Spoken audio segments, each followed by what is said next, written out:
There were so many little things around the Rock and Roll Hall of Fame, and one of them was my hometown. There's one movie theater, and the lady that owns it, she and her husband, and they decided for my mom and dad, because they couldn't come, that they would live stream the Rock Hall at the movie theater. They had a red carpet. They had photographers. Were your boys at the Hall of Fame? Did they go? Made them go on the red carpet. Do they get it at all? I think that was a moment.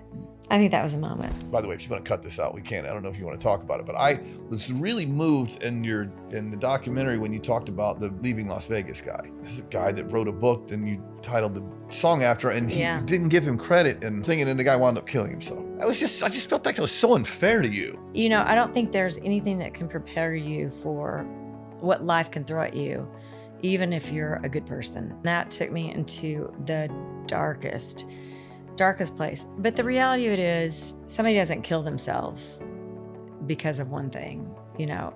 But I made it mine. Everyone on this planet is lovable and deserves to be loved. And my problem with Lance was me. And when I came out of that and I had breast cancer, the two of those together made me revisit who I was. I have a philosophy about life that you have all these events that happen in your life that serve to help remind you of who you are. I just got so far away from it. A footnote to my whole life, and it was a game changer for me. But after Lance and I split and I got diagnosed, and I was grieving that being over and grieving the end of a dream and missing the stepkids and facing my own mortality, my fabulous friends in Hollywood set me up with this psychiatrist. One of the things he said was, you know, when things are absolutely insurmountable, you feel like you cannot hold the weight of what you're dealing with. He's like, if you can just even mutter to yourself, thank you for infinite possibility.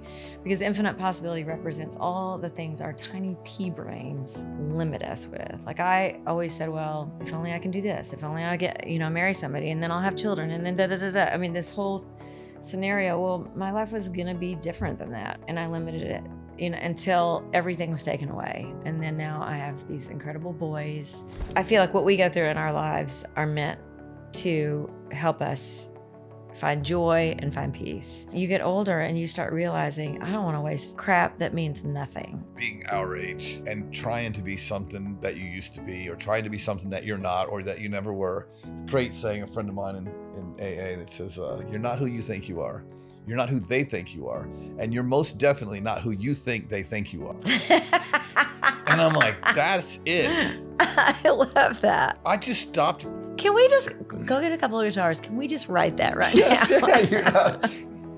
Just the first time. So 3.5 years I lost my son. I don't fucking care what anyone thinks. And it's not in a bad way, not in like a script, because my road was forked very clearly.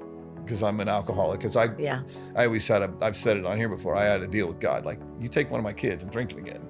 All bets are off. And like, especially the way he died, and fentanyl, and you know, him struggling with drugs and alcohol himself. I'm like, well, that's not what I'm choosing. So my other alternative is full swing this way. And like I said, the first time I've ever done anything that didn't have a personal gain, it's just the first time I just don't care what anyone thinks. And the truth is, I'm probably more well thought of than I ever was when I cared.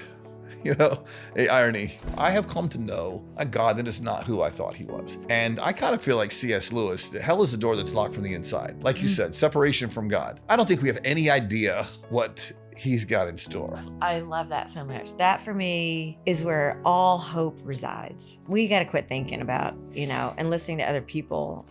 I'm really honored to be here, and I think what you're doing is monumental, and I will carry this around with me for a long time. You're a great human being. I love you. Thank you. I love you too.